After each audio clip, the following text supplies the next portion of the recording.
बिस्मिल्लाहिर्रहमानिर्रहीम। आज के इस वीडियो के अंदर हम पेनक्रियाज पैथोलॉजी को कवर करने वाले हैं फ्रॉम द पैथोमा। इस वीडियो के अंदर जो पेनक्रियाज पैथोलॉजी है उसको हम दो में डिवाइड करेंगे। एक होगी कंजेनिटल, और या जिसको हम हेरिडिटरी भी कह सकते हैं लेकिन इसको कंजेनिटल बोलेंगे, और दूसरा एक्वायर्ड पैथोलॉजी है। तो हम इसकी पैथोलॉजी को दो में डिवाइड करते हैं पेनक्रियाज की अकॉर्डिंग टू द पैथोमा। एक होगी कंजेनिटल होगी और दूसरा एक्वायर्ड होगी। ओके, कंजेनिटल के अंदर हमने जिस पैथोलॉजी को डिस्कस करना है उसका नाम है एनुलर पेनक्रियास या रिंग शेप पेनक्रियास, जबकि एक्वायर्ड के अंदर आपने स्टडी करना है वो है इन्फ्लेमेशन। जो इन्फ्लेमेशन होती है वो एक्यूट भी हो सकती है और वो क्रॉनिक भी हो सकती है। ओके, ठीक हो गया। एक इन्फ्लेमेटरी डिसऑर्डर यानी chronic inflammation, acute inflammation, and last but not least acquired के अंदर हमने एक और चीज डिस्कस करनी है वो है कैंसर ऑफ पेनक्रियास। ओके, तो स्टार्ट करते हैं सबसे पहले कंजेनिटल वाली पैथोलॉजी से, जिसको हम कहते हैं एनुलर पेनक्रियास या रिंग शेप पेनक्रियास।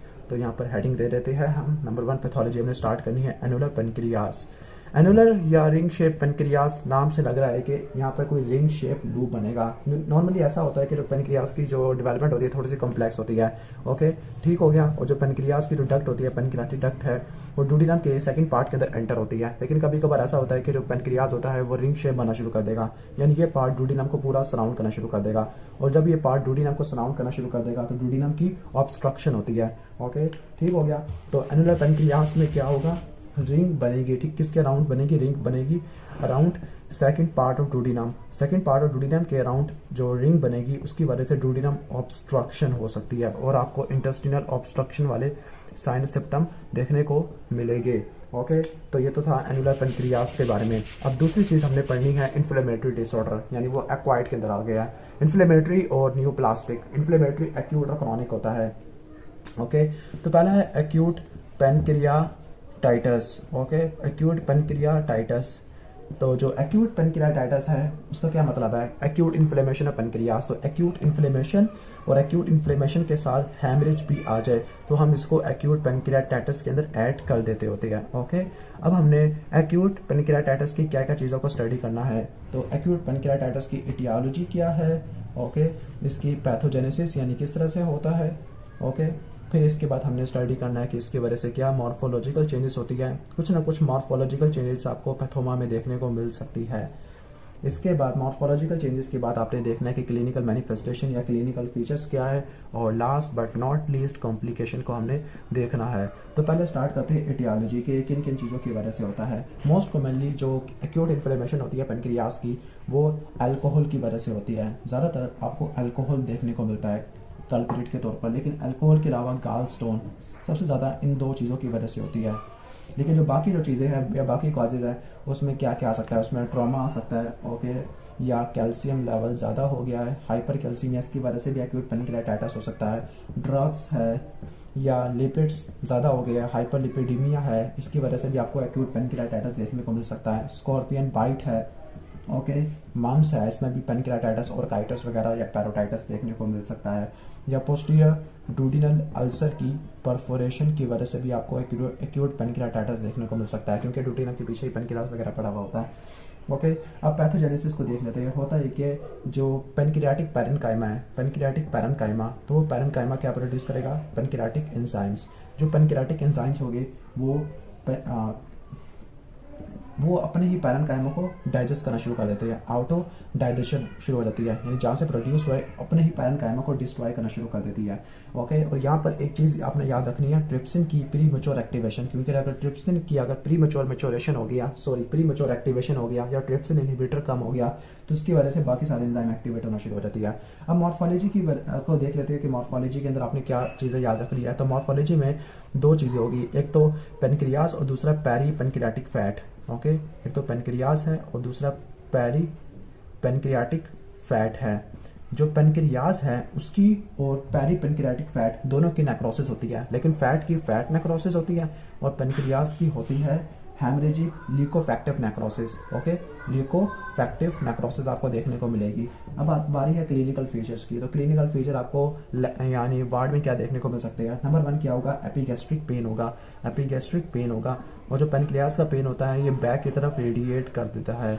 नंबर 2 आपने चीज़ याद रखनी है, ओके, नोजिया वॉमिटिंग ये नॉन स्पेसिफिक है, लेकिन जो इंपॉर्टेंट याद रखनी है वो है हैमरेज। जो हैमरेज है वो पेरिब्लाइकल या फ्लैंक हो सकता है, ओके।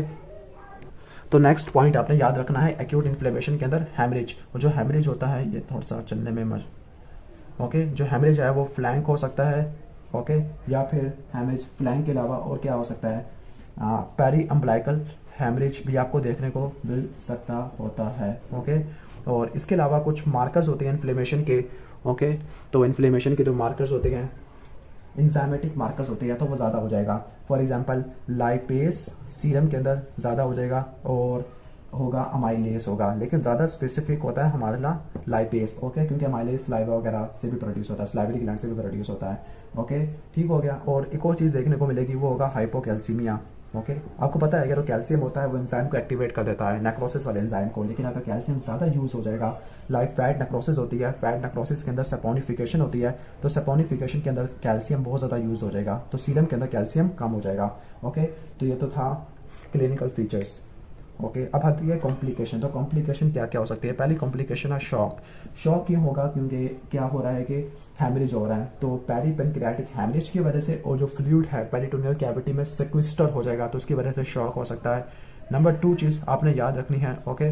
तो शॉक के बाद नंबर 2 है पेनक्रियाटिक सूडोसिस्ट है, पेनक्रियाटिक सूडोसिस्ट, ये आपने एनाटॉमी के अंदर पढ़ा होगा, पेनक्रियाटिक सूडोसिस्ट है। अब होता यह है कि जो लिकोफैक्टिव नेक्रोसिस है उसको सराउंड करने वाला फाइब्रोटिक टिश्यू होता है, तो वो एक एब्नॉर्मल सिस्ट बना लेगा। क्यों बनती है, fibrosis around the peripancreatic tissue, okay, ठीक हो गया। तो इसकी वजह से बनती है। अब जो पेनक्रियाटिक सूडोसिस्ट है वो एब्डोमिनल मैस क्रिएट कर देती है, लेकिन ऐसा एब्डोमिनल मैस है जिसके अंदर अमाइलेज का लेवल ज़्यादा देखने को मिलेगा, और अगर रप्चर होगा तो एंजाइम एब्डोमिनल कैविटी में रिलीज हो जाएगी और हैमरेज वगैरह हो सकता है, ओके। इसके बाद पेन एप्सस है, पेनक्रियाटिक एप्सस बन सकती है, और कौन सा बैक्टीरियल वॉल्व होगा, इकोलाई होगा। इस केस में भी अमाइलेज का लेवल ज़्यादा होगा, एब्डोमिनल पेन होगा, और एप्सस है तो फीवर काफ़ी ज़्यादा होगा। और कॉम्प्लिकेशन में DIC और ARDS है, DIC डिसैमिनेटेड इंट्रावेस्कुलर कोआगुलेशन और ARDS acute respiratory distress syndrome. तो ये था एक्यूट पेनक्रियाटाइटिस। अब बारी है क्रॉनिक पेनक्रियाटाइटिस की।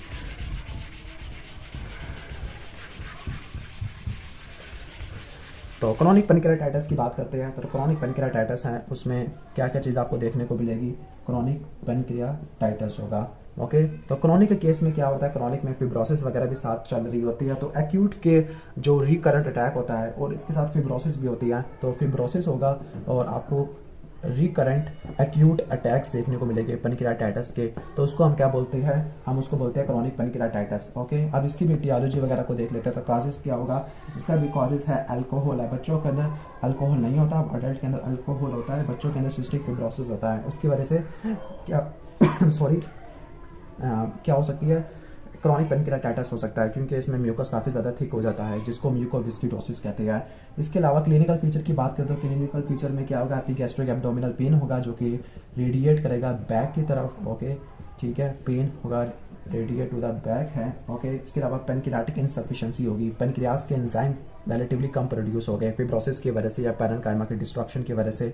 इनसफिशिएंसी की वजह से फैट की एब्जॉर्प्शन नहीं हो पाएगी, और फैट की एब्जॉर्प्शन नहीं हो पाएगी तो सारा का सारा फैट स्टूल में जाएगा, तो उसको स्टीटोरिया कहते हैं, ओके। वाइटामिन की डेफिशिएंसी हो सकती है, फैट सॉल्युबल वाइटामिन की डेफिशिएंसी होती है। इस केस में अमाइलेस और क्या लाइपेस ये हमारे किसी काम के नहीं होते, स्पेसिफिक इंडिकेटर नहीं होते, सीरोलॉजिकल मार्कर्स नहीं होते, ओके। और अगर आप क्या करोगे, आप इमेजिंग करते हैं, MRI वगैरह करते हैं, CT स्कैन करते हैं, तो वहाँ पर आपको क्या देखने को मिलेगा, लाइक MRI में क्या देखने को मिलेगा, डिस्ट्रॉफिक कैल्सिफिकेशन देखने को मिलती है, डिस्ट्रॉफिक कैल्सिफिकेशन देखने को मिलेगी। और अगर आप CT स्कैन करेंगे कॉन्ट्रास्ट स्टडी के साथ तो आपको लैक्स पैटर्न देखने को मिलेगा, ओके। ये मॉर्फोलॉजी की बात कर रहे हैं, क्योंकि जो पेनक्रियाटिक डक्ट है जो रिमेनिंग थी वो डायलेट कर जाती है, वो जो डिस्ट्रॉय हो गई थी उन पर कैल्सिफिकेशन आ जाती है, डिस्ट्रॉफिक कैल्सिफिकेशन, ओके, ठीक हो गया। तो ये तो था ये इसका मॉर्फोलॉजिकल पैटर्न भी आपको मैंने बता दिया। और इसके अलावा क्लिनिकल फीचर में क्या था, क्लिनिकल फीचर में कहती है कि जो सेकेंडरी डायबिटीज़ मेलाइटस है, सेकेंडरी डायबिटीज़ मेलाइटस टाइप 2 हो सकती है, क्योंकि लेट कॉम्प्लिकेशन है islets of Langerhans insulin produce करने वाली बीटा सेल वो डैमेज हो गया है। और लास्ट में है कि इसकी कॉम्प्लिकेशन के अंदर या कॉम्प्लिकेशन में लिख सकते हैं कि अगर इसको ठीक ना किया गया क्रॉनिक पेनक्रियाटाइटिस को तो ये कैंसर वगैरह करवा सकता है, ओके। अब इसके बाद हम आगे चलते हैं, लास्ट है हमारा टॉपिक आज का, वो है cancer of head of pancreas या simple pancreatic carcinoma, CA of pancreas. तो जो कार्सिनोमा पेनक्रियास होता है, चूंकि ग्लैंडुलर टिश्यू है, तो उसका जो कैंसर होगा उसको बोलेंगे adeno carcinoma. Okay, adeno carcinoma, glandular tissue के कैंसर को एडिनो कार्सिनोमा कहते हैं। और ये डक्ट्स से अराइज करता होता है, पैरेन्काइमा से अराइज नहीं करता बल्कि डक्ट्स में से अराइज करता है। अब कैंसर है तो कैंसर के कॉजेस नहीं होते, कैंसर के रिस्क फैक्टर होते हैं। तो कैंसर के जो रिस्क फैक्टर है वो क्या क्या हो सकते हैं? तो पहला कैंसर का रिस्क फैक्टर होगा कि जो स्मोकिंग है, ओके, और जो सबसे इंपॉर्टेंट है वो है क्रॉनिक पेनक्रियाटाइटिस। हमने कहा था कि इसको ठीक नहीं कर दे तो फिर कॉम्प्लिकेशन आ सकती है। क्लिनिकल फीचर की बात करते हैं तो एक क्लिनिकल फीचर जो सब में कॉमन है वो है एपिगैस्ट्रिक पेन, जो कि बैक की तरफ रेडिएट कर रहा होता है। और जब भी कैंसर होगा तो आपको वेट लॉस, कैशेक्सिया, एनोरेक्सिया वाले ये नॉन स्पेसिफिक सिम्टम देखने को मिलेंगे। अब हम कुछ स्पेसिफिक चीज़ों की बात करना शुरू कर देते हैं जिसकी वजह से आपको शक होगा कि ये cancer of head of pancreas तो नहीं हो गया।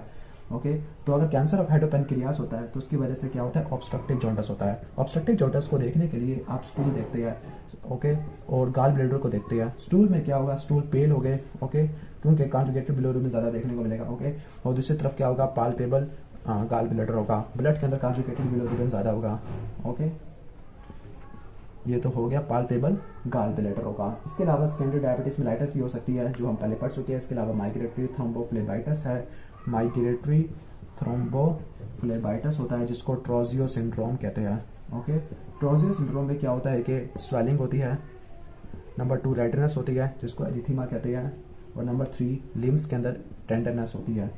यह आपको कैंसर वाले पेशेंट के अंदर माइग्रेटरी थ्रोम्बोफ्लेबाइटिस देखने को मिल सकता है। माइग्रेटरी मीन्स कि ये माइग्रेट कर रहा है, थ्रोम्बो मीन थ्रोम्बस की वजह से, फ्लेबाइटिस मीन वेसल्स की या वेन की इन्फ्लेमेशन है, ओके, ठीक है। अब इसके बाद हर ट्यूमर का कोई ना कोई स्पेसिफिक ट्यूमर मार्कर होता है, तो उसका ट्यूमर मार्कर CA 19.9 है, तो आपने इसको याद रखना है, ओके, ठीक हो गया। अब जो इसके जो प्रोग्नोसिस है बहुत ज़्यादा पुअर प्रोग्नोसिस होता है, यानी इसका जो ट्रीटमेंट है वो बहुत ज़्यादा ना होने के बराबर या रिकवरी ना होने के बराबर होती है।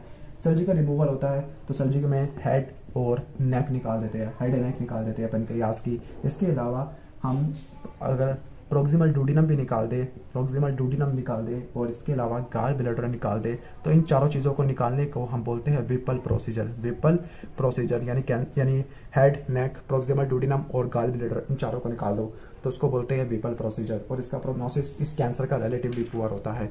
तो ये था पेनक्रियास पैथोलॉजी।